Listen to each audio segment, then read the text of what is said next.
ही आहे 4 पेपराची प्रश्नपत्रिका आहे हे आपण आज समजून घेणार आहोत। 30 गुणाचा तुम्हाला वस्तुनिष्ठ प्रश्न आहे।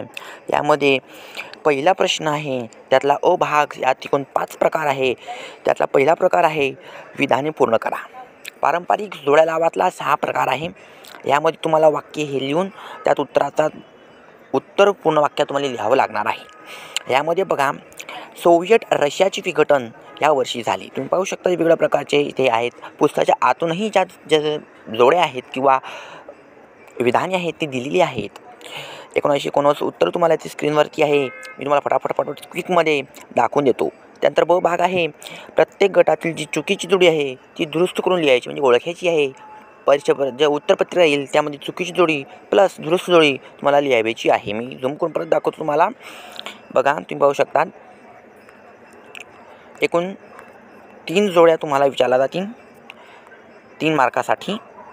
त्यानंतर आहे क भागात, कारण निवडून विधाने पूर्ण करा। वरील जो प्रश्न प्रकार आहे त्या सारखाच आहे, याचे कारण दिलं जाईल त्याच पद्धतीने ते पूर्ण करायचं आहे। उत्तर तुम्हाला स्क्रीनवरती दिलेली आहेत।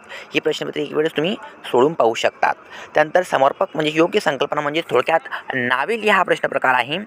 यामध्ये तुम्ही पाहू शकता उत्तर दिलेली आहेत। उदाहरणार्थ, अनेक देशात कार्यरत असलेली कंपनी बहुराष्ट्र कंपनी। आणि हा लक्षात ठेवा, हे प्रश्न सोडवणं अनिवार्य आहे।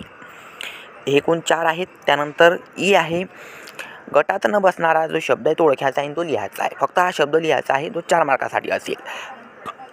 आणि त्यानंतर आहे खालील संकल्पनाचित्र, संकल्पचित्र असेल पुस्तकावर आधारित या सुशासनाची मूल्य आलेली आहेत। त्यानंतर नकाशा असेल, यामध्ये ब भागात हा दुसरा अ आहे। दुसऱ्या ब मध्ये एक नकाशा आणि त्या आधारित तुम्हाला प्रश्न विचारला जाईल 5 गुणासाठी। त्यानंतरचा पुढचा प्रश्न आहे, विधाने चुकीवर सकारण लिहा।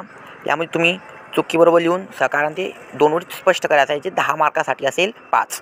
त्यानंतर आहे विधानाचे सहसंबंध, जे तुम्हाला 3 येतील। सहसंबंध तुम्हाला फरक स्पष्ट करासारखं लिहायचं आहे। सहमत तुमचं लिहायचं आहे 5व्या प्रश्नात। त्यानंतर 6व्या प्रश्न ब्रॉड क्वेश्चन आहे ते 80 ते 100 शब्दात, म्हणजे जवळजवळ अर्धपान एक प्रश्न असतो, त्यापेक्षा 2-2 उत्तरं लिहायची आहेत। आणि मोठा प्रश्न आहे जो 1 लिहायचा आहे 7 मार्कासाठीचा, म्हणजे 7वा प्रश्न आहे तो तुम्हाला लिहायचा आहे 10 मार्कासाठी। भारताचे परराष्ट्र धोरण किंवा जागतिकरण, म्हणजे या स्वरूपाचे जे प्रश्न आहे, कारण आपले 6 प्रकार नाही म्हणून ते प्रश्न पुन्हा पुन्हा येण्याची शक्यता आहे। म्हणून आपल्या चॅनलशी निगडीत राहा। धन्यवाद, भेटूया पुढील व्हिडिओमध्ये।